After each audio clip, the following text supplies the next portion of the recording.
Ladies and gentlemen, welcome to Coffee and Nuance. I'm your host, one and only Tom Coffee, here to untangle the twisted web of news and politics where it seems like we're all caught in a never-ending circus. But remember, folks, when it comes to the media, it's time to say, not my circus, not my monkeys.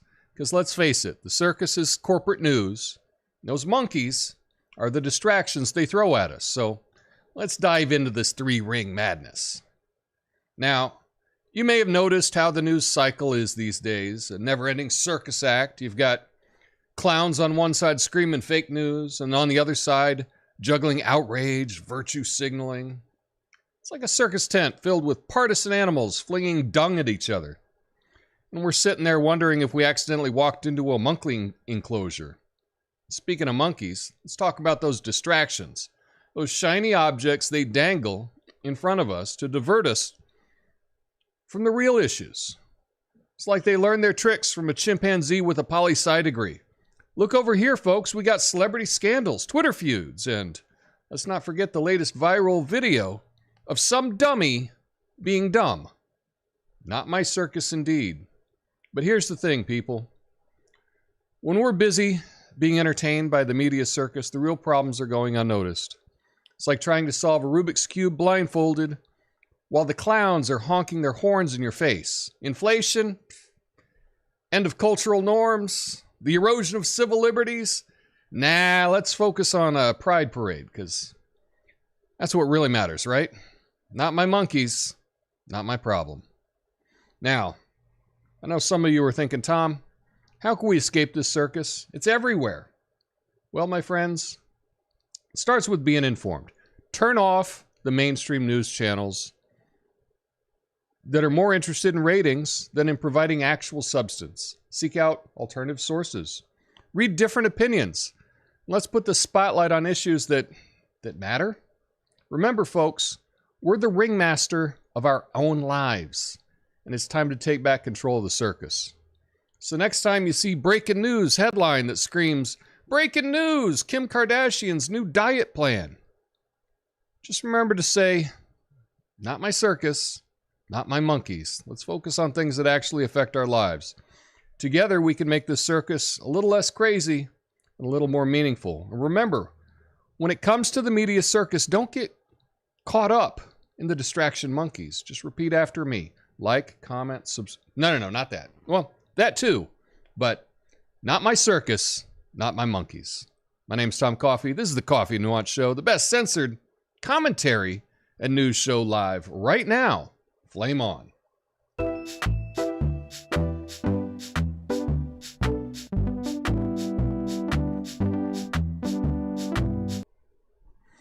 So that's it. It's interesting. I'd never heard this expression before. Not my circus, not my monkeys. But essentially, I heard it just the other day on a podcast. And it got me thinking, like, that's kind of a good expression. Now, let me see if I can take the expression and just change the meaning. I don't know. But this is an example, like when you hear something, right? I've talked about this before. When you hear something and all of a sudden you keep hearing it over and over and over again, that's also called the Baader-Meinhof effect, right? I've talked about that on my channel before. It's like when you buy a car and all of a sudden you notice that car is everywhere. Everybody's got my car. But before you bought your car, you didn't even recognize it. So to me, it's with this expression, not my circus, not my monkeys. I heard it, and then all of a sudden I just started hearing it everywhere. It's funny how that works. But yeah, this was just another monologue about corporate news and how they get us distracted and how I'm guilty of that myself. What I'm trying to do with this show, what I try to do, is I want it to either be important or at least interesting.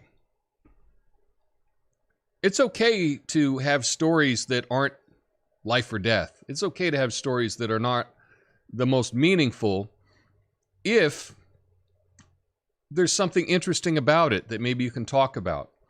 And I like to think if you watch my show, you'll have something to talk about at dinner, or if you meet up with some people at the bar for happy hour, and then what's going on? Well, I heard this interesting story today. Let me tell you about it. That's something that I'm trying to bring. Either something interesting or something important. Those are the two things that I look for when I'm choosing stories. But we all get to choose the stories that we focus on. We really are the ringmaster of our own circus. And I just wanted to remind you of that today, because sometimes we forget. Anyway, I got a number of stories to get to today. They will either be interesting or important. Let's hope. I don't think we get both. I think they're just kind of interesting stories today. Anyway, let's get to the first one. It has to do with our power grid.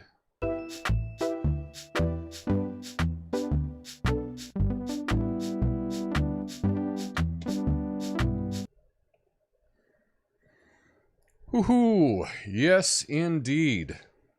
Our power grid. Looks like this summer the U.S. is playing a game called Guess Which State Has Power? Spoiler alert, it ain't Texas. So the Department of Energy has issued a warning stating that 2/3 of the United States is in danger of losing power during its summer. The warning comes as Texas experiences a historic heat wave, leading to high temperatures and increased energy demand. The North American Electric Reliability Corporation, NERC, report cited that the Department of Energy highlights the risk of overwhelming regional power grid capacities, especially in the West due to the heat. The report indicates that Texas's energy grid operator, along with other operators in Western U.S., is at risk of not meeting energy demand during extreme summer conditions, potentially leading to power outages. Texas has already requested reduced energy use, urging conservation efforts from both individuals and government agencies. So we're just going to see more and more of this. And what do you think is going to happen when more and more people switch to electric cars?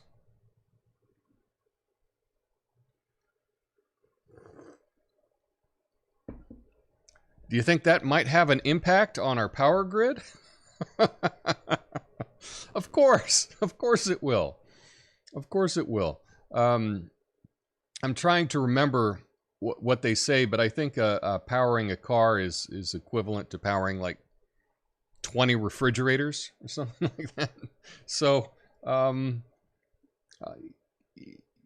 you know, unless some changes are made, unless some infrastructure is built, unless there's changes to the system, this is just going to get worse every year. But remember that you know, gas stoves, those are the real problem, right? Right. We don't want gas stoves, because that's the real issue. I don't know. I'm glad that I do have a propane barbecue grill in case there's an issue with the power. At least I'll be able to do some cooking.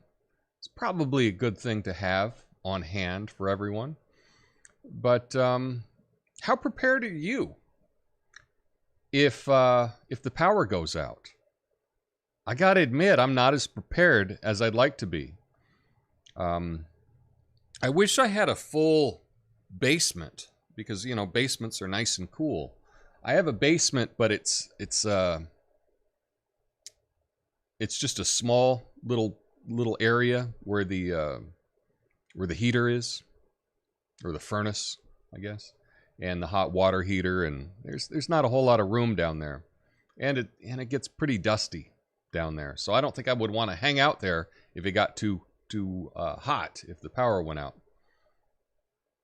But it is a reminder that you know, you may think about picking something up or making some kind of adjustment if the power goes out this summer. Let me know if you have any ideas in the comments. And just a reminder, I will be going through all your comments in the after show. That's after the show's over. I play the goodbye music. Stick around and I'll read your comments on both Rumble and on YouTube. We're streaming live every day. Rumble.com/coffee-nuance/live. And next up, let's talk about somehow everyone just got younger in Korea.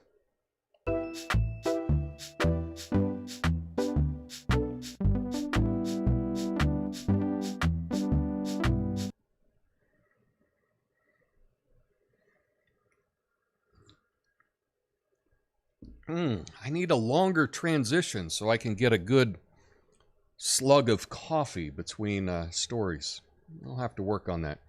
Hey, folks, you heard the news. South Korea is adopting international age standards, which means they'll magically be younger starting today.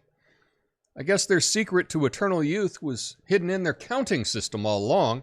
Now, instead of aging in the womb, they'll be aging like the rest of us mere mortals. So here's the story. Starting today, South Koreans will adopt international age standards, making them at least a year younger. Previously, they counted newborns as 1 year old. The change aims to align with global norms and reduce confusion. President Yoon Suk-yeol supported the change, which was widely supported by the public. The transition will not require updating documents or IDs. While the traditional age system was used in social and workplace settings, government forms, retirement, pensions, and voting already followed the international system.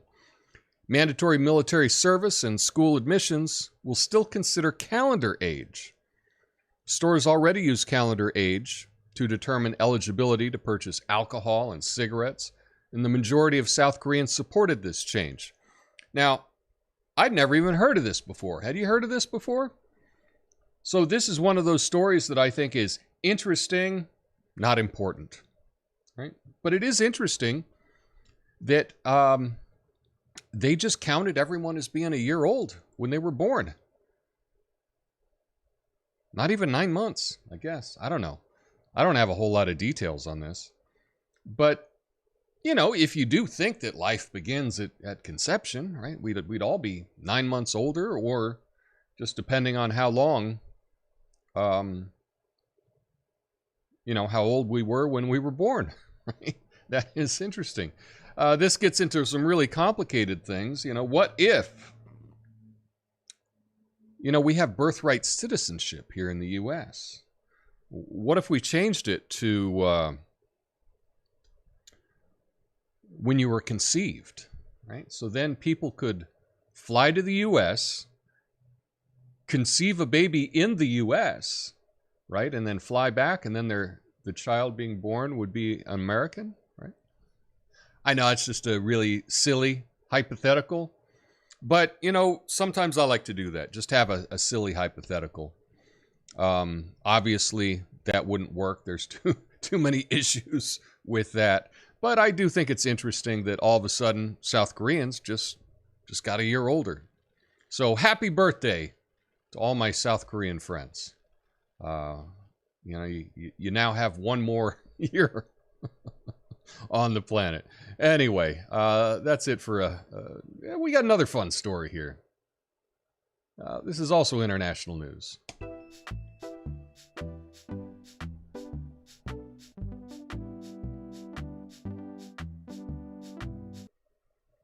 Oh, yeah. You see this guy here? This is the president of El Salvador.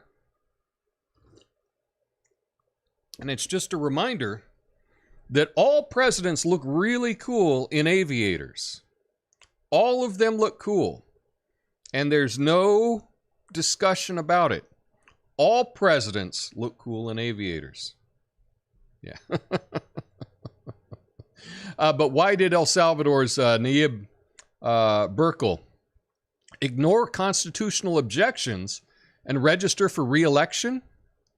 Because when you have approval ratings higher than Snoop on a Friday, term limits start to look like speed bumps. Yeah, so the story, El Salvador president, Nayib Bukele, has registered for re-election in 2024 despite objections over constitutional violations. See, you can only serve one term there. Well, his popularity and a court ruling in his favor may outweigh those concerns. Critics argue that his candidacy contradicts the Constitution, but his supporters remain confident. His tough stance on gangs has reduced crime, but has faced criticism for human rights issues. The election will determine if he can secure another term. So I don't know if you've been following what's been happening in El Salvador. It's been really exciting. I had always wanted to avoid El Salvador. It was always a very scary and dangerous place.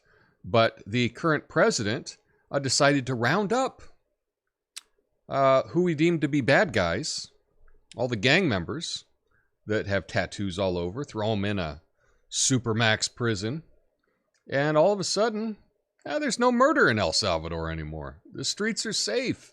Everybody loves it. And this guy is extremely popular. His polling is over 80%. Can you imagine a president that had over 80% approval rate? Can you imagine that? I mean, I don't know the last time that that's happened in the U.S.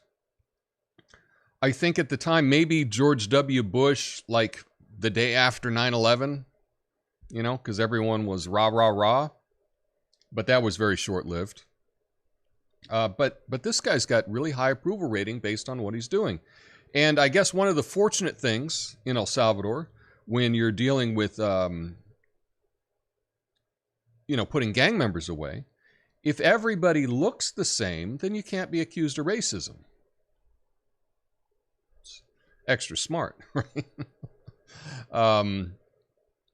So he can't be accused of being a racist by putting all of the people in jail there because in El Salvador, everyone kind of looks the same. But they say there's human rights violations and all that kind of stuff. I would say tell that to the people that can now go out in public and feel safe.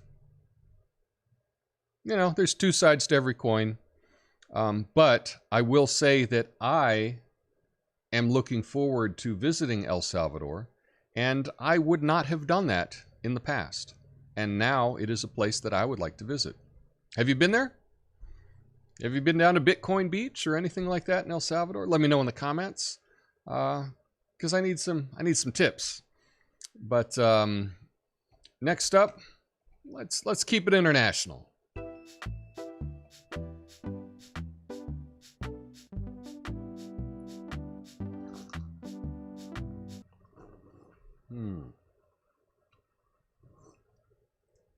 Did you hear about Cancun banning Narco corrido concerts? Seems like even drug cartels have to deal with cancel culture now. Ba-dum-bum.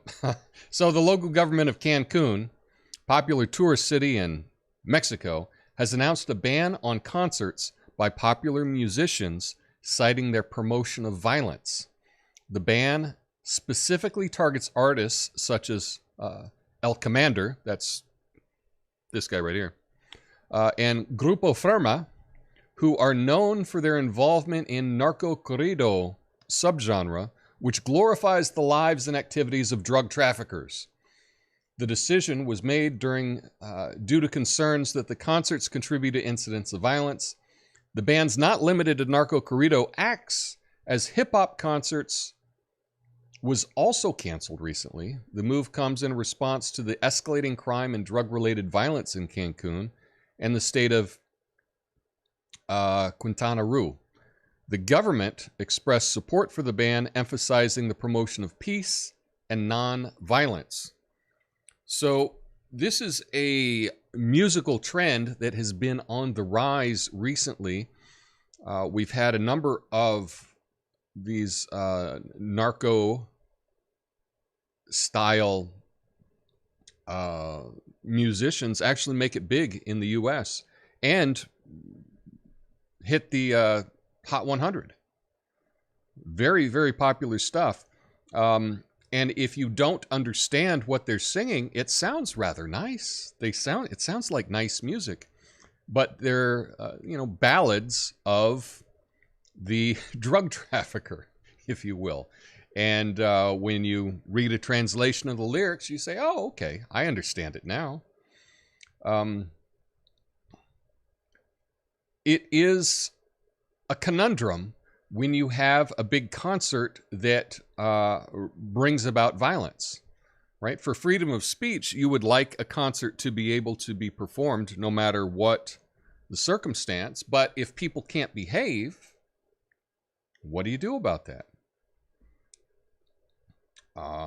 Makes it tricky. Makes it really tricky.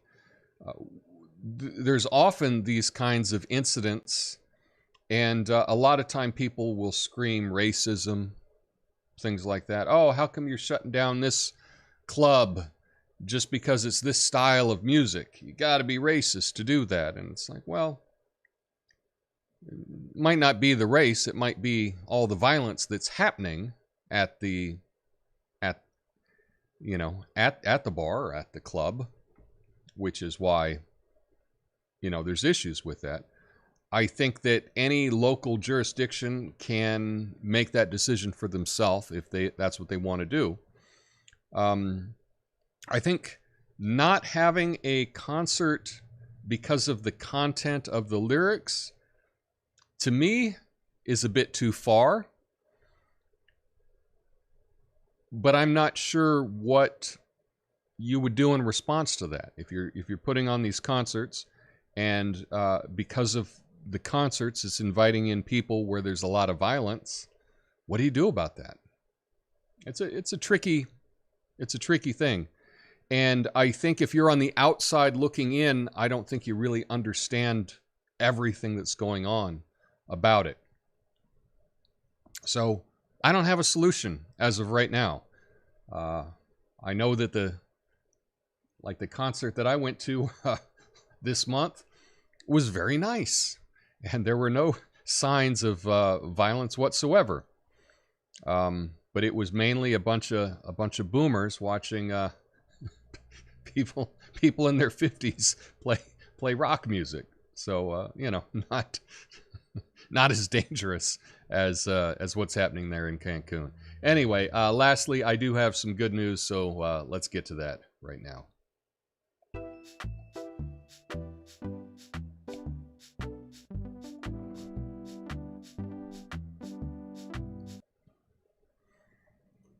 And here's the good news, and I don't have a graphic for it.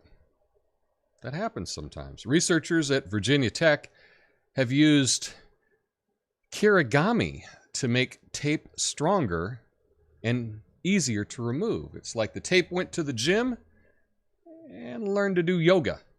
Okay, so here's the story. Researchers at Virginia Tech have used kirigami, the art of paper cutting, to make sticky tape stronger yet easier to remove by applying U-shaped cuts to the tape. They increased its adhesive bond strength by 60 times. The technique is called reverse crack propagation. It allows for strong adhesion while still enabling easy removal. This approach works with various types of tape and has potential applications in robotics, wearables, manufacturing, and recycling. The researchers also highlight the ability to rapidly fabricate customizable adhesives with adjustable strength. So this is kind of cool. We made an advance in tape technology at Virginia Tech. So the cool thing is they were working with this clear tape, and by making cuts in a particular manner, these U-shaped cuts, they were able to make the tape really, really, really strong. So yeah, not everything has been invented yet. There are things being discovered every single day. So be optimistic about the future. Be optimistic that more problems are going to be solved. I mean, what an incredible time to be alive. I feel great to be alive in 2023, where I get to see these things. And making tape 60 times stronger, we could probably use tape to hang paintings now. I mean, I don't know exactly how this works, but 60 times stronger is really a lot stronger. Anyway, I don't have anything else on that, but that's the show that I have for you today. Stick around for the after show. I'll be going through all your comments. If you've made it this far, do me a big favor. Hit that like button. Why not? Doesn't cost you a thing, and you can support the show that way. Anyway, I will be back tomorrow on a Wednesday. It's a Big Idea Wednesday, where I'll be sharing a psychological idea with you. I think you're going to want to hear that. And stick around for the after show. I'll see you in a few. See you then. Peace.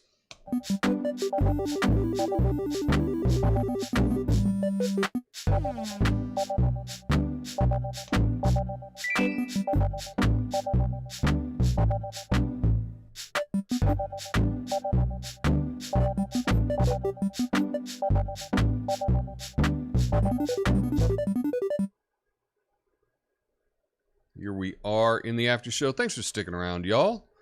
I appreciate you. And I will be making slightly longer interstitials so that I'll able to take a good slug of my coffee between stories. Always gotta keep working on stuff. Duggo's saying, "What's up? Hello, Apothecary John." I swear, Apothecary John is so quick to comment. I think you're a bot. I think you gotta be you're so quick. You might be a bot. Relish says, "Legendary Lee Kennedy," and I don't know who that is, and I don't know the reference there. OX_00 gives the coffee. So thanks everyone checking in over on the Rumble. YouTube. Natasha says, "I only recently heard the Circus Monkeys line for the first time within the last 7 years or so. How long has it been in use?" I don't know how long it's been in use. I literally heard it like last week for the first time, and then I heard it a couple times since then. So it's funny how these things kind of go in cycles sometimes. Lucid Moment says, "I'm the ringmaster." Well, that was the point. That was the point of the monologue today, is just know that you're the ringmaster of your own circus. Okay? That was what I really wanted to get across. I'm in Silicon Valley. This is Hairway to Steven. I'm in Silicon Valley, and Newsom allows rolling blackouts every summer. Yeah, that's tough with rolling blackouts.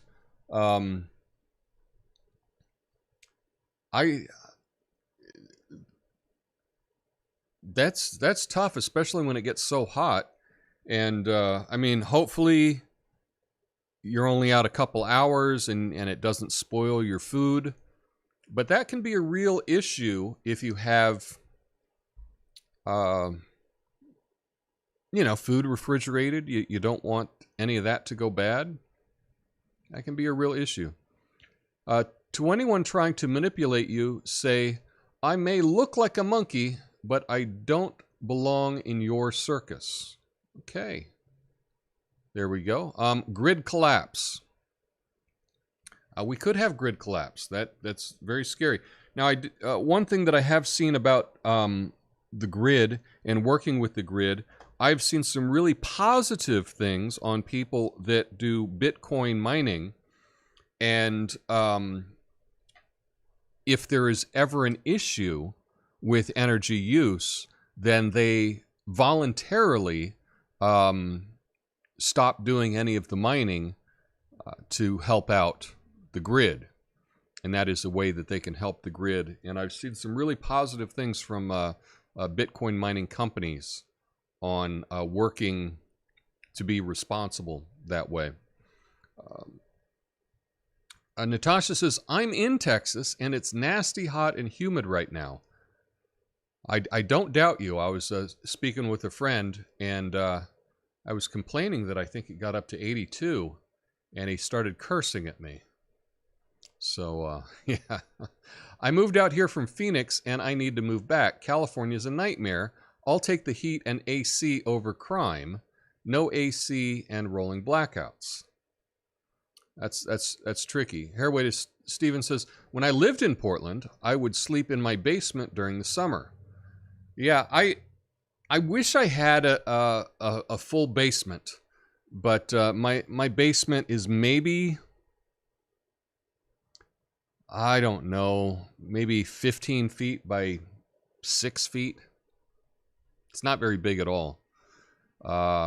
And yeah, I would want it closed off because there might be critters down there. I have good walking shoes and a hospital about 2 miles away. Surely they won't lose power. Well, perhaps. Hospitals are one of the safest places to go. I have 2 huge cats that are my main concern. That would be, yeah, that's a big concern.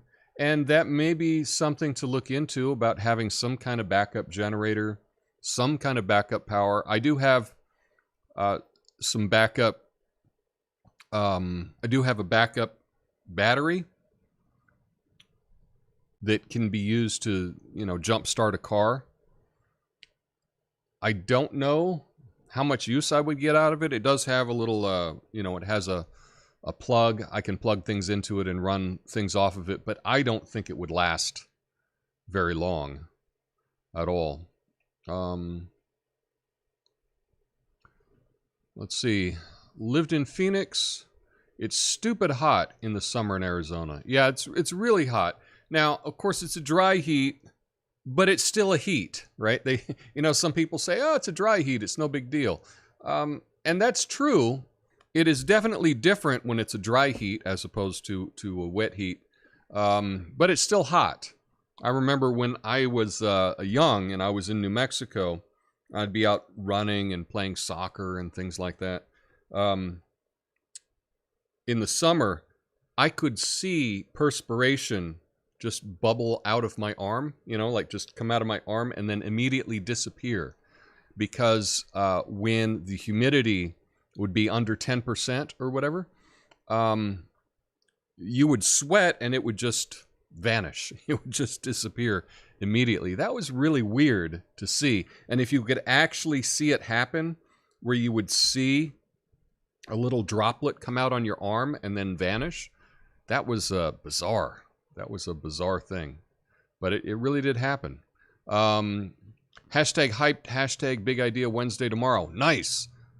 Get hyped for tomorrow. That's true. I love 52 years to finally get to see the advancement of tape. Just waiting for an In-N-Out to open in Tennessee, then I can die. Well, I'm not sure that tape was necessarily what I meant. I just mean that there's new things every day that's pretty frickin' amazing. I just think it's an amazing time to be alive. That's what I was saying. Not necessarily the tape thing. That's... yeah, people are on here are saying that John is a bot. Definitely John's a bot. And then John replied, beep boop. That's exactly what a bot would say. Yeah, we're all on to you, John. Anyway, that's the show that I have for you today. I appreciate you greatly. Thanks for joining me, and I will be back tomorrow with hopefully a better show. We'll see. Anyway, have a good one. Until then, peace.